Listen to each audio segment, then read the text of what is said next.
The Golden Touch, A Tale of King Midas. In ancient times, in the land of Phrygia, there lived a powerful king named Midas. Midas was known far and wide for his wealth, which was rivaled by few. His grand palace was adorned with the finest tapestries, intricate sculptures, and treasures beyond imagination. Yet, despite his immense fortune, Midas was never satisfied. His love for gold consumed his every thought. To him, gold was the ultimate symbol of power, success, and happiness. Midas would often wander through his vast gardens, admiring the splendor of his kingdom but always wishing for more. If only I could have more gold, he would think to himself, I would be the happiest man alive. One day, as Midas sat in the shade of a great oak tree, reflecting on his insatiable desire for riches, he noticed a stranger approach him. This was no ordinary traveler. The man had a mysterious aura about him, and his presence felt almost magical. The stranger greeted the king with a smile. King Midas, The stranger said, his voice smooth and knowing. I have heard of your wealth, and your great love for gold. Tell me, what is it that you desire most in this world? Midas, without hesitation, replied. Gold. More gold. I wish for everything I touch to turn into gold.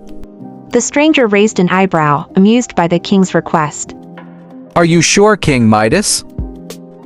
Such a gift comes with great responsibility. Midas, blinded by his greed, waved off the warning. Yes, I am sure. With such power, I will be the richest man who ever lived.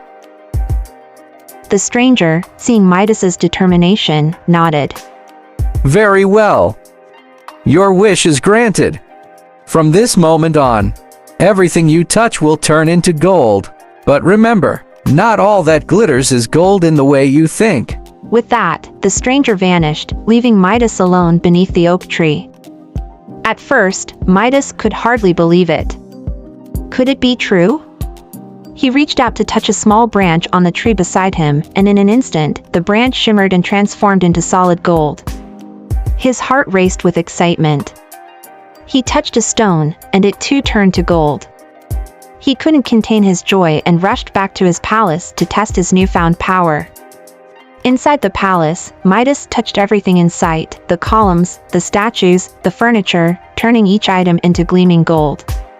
He marveled at his ability, his palace now glowing with the brilliance of gold.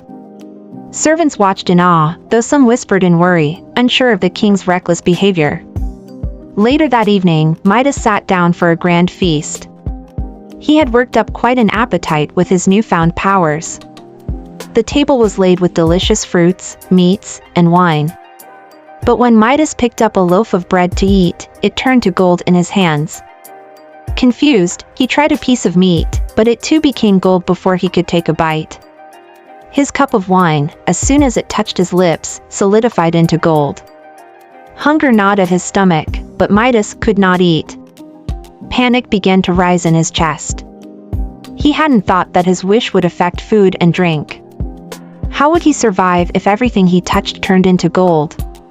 Desperate and frustrated, Midas left the table and retreated to his chambers.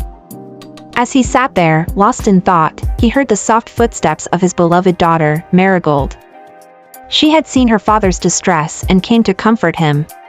Father, what's wrong? She asked, her voice filled with concern. Midas looked at his daughter, her bright eyes and gentle smile warming his heart. Without thinking, he reached out to hug her.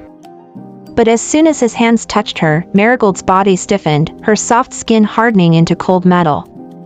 In horror, Midas realized what he had done. His beautiful daughter had turned into a lifeless statue of gold. Marigold.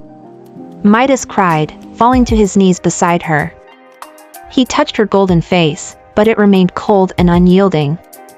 His heart broke as he realized the magnitude of his mistake. All the gold in the world was worthless if it meant losing the ones he loved. Filled with grief, Midas fled the palace, running back to the oak tree where he had first met the stranger. He called out in despair, Please take back this gift. I don't want it anymore. I would give up all the gold in the world to have my daughter back. To his relief, the stranger appeared once again, though his expression was somber. King Midas, he said. You have learned a valuable lesson. Greed blinds people to what truly matters. You wished for gold, but in doing so, you lost the very things that bring happiness. Midas, tears streaming down his face, nodded. I was wrong. I now see that wealth is meaningless without love, family, and the simple joys of life. Please help me and renew this curse. The stranger looked at Midas with understanding. There is a way to reverse the gift, but you must be willing to give up your love for gold. I will. I will. Midas exclaimed, desperate to save his daughter. Very well, Said the stranger. Go to the river Pactolus and wash your hands in its waters. Once you do, the golden touch will be washed away, and all that was turned to gold will return to its original form. Without wasting a moment, Midas set out for the river. When he arrived, he plunged his hands into the cool water and watched as the golden shimmer left his skin, flowing away with the current. His heart raced with hope as he hurried back to his palace. Upon returning, Midas ran to his daughter's statue and touched her gently, praying for her return. Slowly, the golden sheen faded, and Marigold's soft skin and bright eyes returned. She blinked in confusion, but Midas embraced her tightly, overcome with joy and relief. From that day forward, King Midas lived a changed man. He no longer cared for gold or riches. Instead, he focused on the people he loved and the beauty of the world around him. He spent his days walking through his gardens, playing with Marigold, and enjoying the simple pleasures that he had once taken for granted. The story of King Midas became a legend, passed down through generations as a reminder that greed and the pursuit of wealth can blind people to what truly matters in life. Moral of the story. True happiness cannot be found in material wealth. It lies in love, family, and appreciating the simple joys life has to offer. Greed can lead to the loss of what is truly valuable,